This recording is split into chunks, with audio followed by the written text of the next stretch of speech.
Alright, good morning, y'all. We're back, and of course, we got something I haven't done in a while. We call this the mixed bag around here, and of course, for those of you that don't know, this is where we do a little bit of pro wrestling and a little bit of sports all in the same video. So, we're just going to go ahead, jump right into things real quick, and just as a heads up, there's definitely going to be maybe a few pieces of breaking news here, but we'll get into that little by little as we move along. That being said, of course, I also want to point out that a lot of what I talk about here is just, I'm not really sure how else to say it other than, I guess there will be discussions about it at a later time, but that's really neither here nor there. Again, let's just jump right into things. I want to talk about well, I guess we could say last night. It was really yesterday that this was busted out, but Bill Belichick was actually, I can't remember the podcast, what the name of the individual was at the top of my head right now, but it was really interesting because of the things he said during said podcast, where he talked about the Lombardi Trophy and basically point blank said it ought to be named the Tom Brady Trophy. I have a very, very huge problem disagreeing with that. And the reason I say that is because nobody's won more than him, at least nobody individually. He's even outdoing the Steelers single-handedly with 6. And, of course, the Patriots, but that's really neither here nor there. But, I don't have any argument for that, if I'm being perfectly honest. I think Coach Belichick is actually onto something on that. And yeah, I called him Coach Belichick, not that he coached me or anything, but I definitely respect him on that, and I'm going to acknowledge him accordingly. So, yeah. Either way, it's just really, really interesting how this has been discussed. Of course, Stephen A. Smith on First Take has always said that, Michael Jordan should be the logo for the NBA. I damn sure don't disagree with that. But for me, I think this would be a very, very interesting change to have. I don't know if it happens, but I'm not going to say no to it, and that's really all I got there. So we're going to move right along, and we're going to actually talk about last night's episode of AEW Dynamite. Now, this is where I said there's going to be some discussion upcoming. Really, all of that will be self-explanatory when we get to that point. I'm not going to go into too much detail about that right now, especially because I don't have the time for it.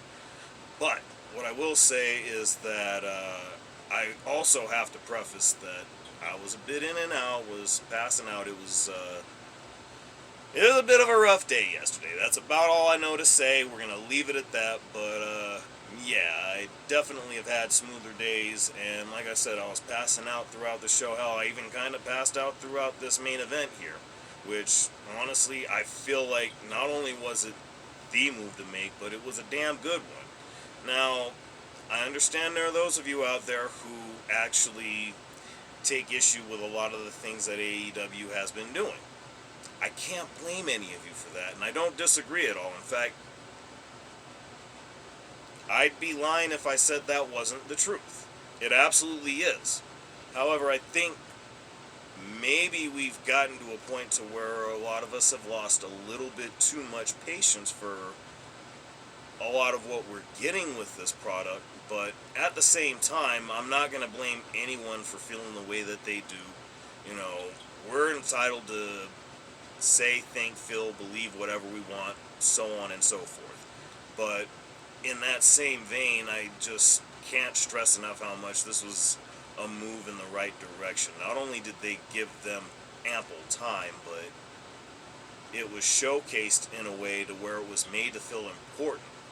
Both women delivered, and if nothing else, I gotta say it was certainly the highlight of what may not have been the greatest episode. I'm not gonna lie. For everything that I was able to keep up with, I don't know. The jury's still out. I'm actually gonna rewatch, like I say I do with a lot of things, and I actually have gotten to that at times, but that's neither here nor there. I'm going to check it out again. I'll definitely pick out the flaws, and we're certainly going to talk about it later. But as far as this is concerned, this This is an absolute hit for me, and I don't know any other way to put it. So, moving right along, we're going to actually talk about Stephanie McMahon. This is actually a bit of breaking news. We got the Pat McAfee show live as we speak. And of course, as he began the show, he actually announced that Stephanie McMahon is going to be a part of the broadcast here within the next hour. I'm thinking in the second hour is that's going to be the only other hour part of the ESPN broadcast. But nonetheless, it's definitely something to look forward to. I'll definitely keep tabs on this as well. But I find it really, really interesting, especially for the fact that it seems she might be getting brought back into the WWE picture at this point. Who knows? I mean, I think a lot of people have been wondering when this was going to happen, if it was going to happen. But it's really, really intriguing to see that we might actually see her back with the company, as a lot of things have changed since, the departure of Vince McMahon and really all the other things that we know to be the history and all of this. But nonetheless, I'm actually looking forward to what she says on this, and much like everything else I've talked about, we'll be back with more on that later. So with that in mind, we'll go ahead and wrap this up and talk about the other piece of breaking news, also from the Pat McAfee show. Philadelphia edge rusher in Brandon Graham is actually available for practice for the Eagles now. And I gotta say, that's very, very intriguing news, especially for the fact that you look at the Eagles' defense and what they've accomplished thus far in the playoffs. I mean,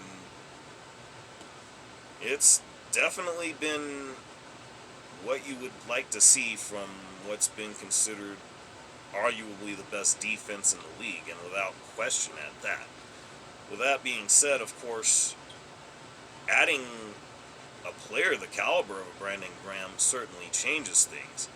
And for me, this is incredibly important for the fact that you got to look back at the Super Bowl 2020, well, technically 2021, but it was a 2020 season where the Kansas City Chiefs went into Raymond James Stadium to take on the home team Tampa Bay Buccaneers, led by the aforementioned Tom Brady. And you just got to think about all the things that happened in that game. Mahomes was under duress seemingly throughout. I don't know necessarily that'll be the case here, but the one commonality with that Super Bowl that a lot of people forget is the line at that time was in shambles then too. I mean, Jalen Carter has already proven he's a factor as it is. You want to throw this dude into it, I mean, I know there are a lot of folks that aren't quite Eagles fans that don't enjoy me saying this, but I mean, I don't know any other way to look at it. If this dude's available and even 75% of himself on the field in New Orleans within the next week and a half or whatever it is from now, that's gonna make it problematic for the Chiefs. I don't know any other way to look at it, and that's not me having any kind of bias or the fact that I will be obviously hate watching. Of course, one thing to also point out, live twitch.tv/A&J Network, I will be live reacting to the Super Bowl as I have the last few years, so definitely look forward to that, and we'll be keeping everybody posted there. But nonetheless, I actually have to acknowledge that through all the things that have been discussed, whether it's been the bad calls or whatever you may want to throw into it, I will acknowledge the Chiefs have proven a resilient team. And if for no other reason, Andy Reid. I mean, I've said before, it was just a shame that he wasn't able to see the kind of success that he is now out in Philadelphia, which is really, really ironic in this case for a variety of reasons. And if nothing else, I feel like he deserves the success that he's getting. That said, I think it's coming to a point to where, I mean, just looking at the last time they went against the Eagles in the Super Bowl, I'm not going to say it any other way because I said it then. They got bailed out. They got lucky. I mean, not to take anything away, they kept themselves in position, which is really all you got to do. And again, that's where I respect the resiliency, but it is what it is, and it still seems to continue to happen. Will that be the case?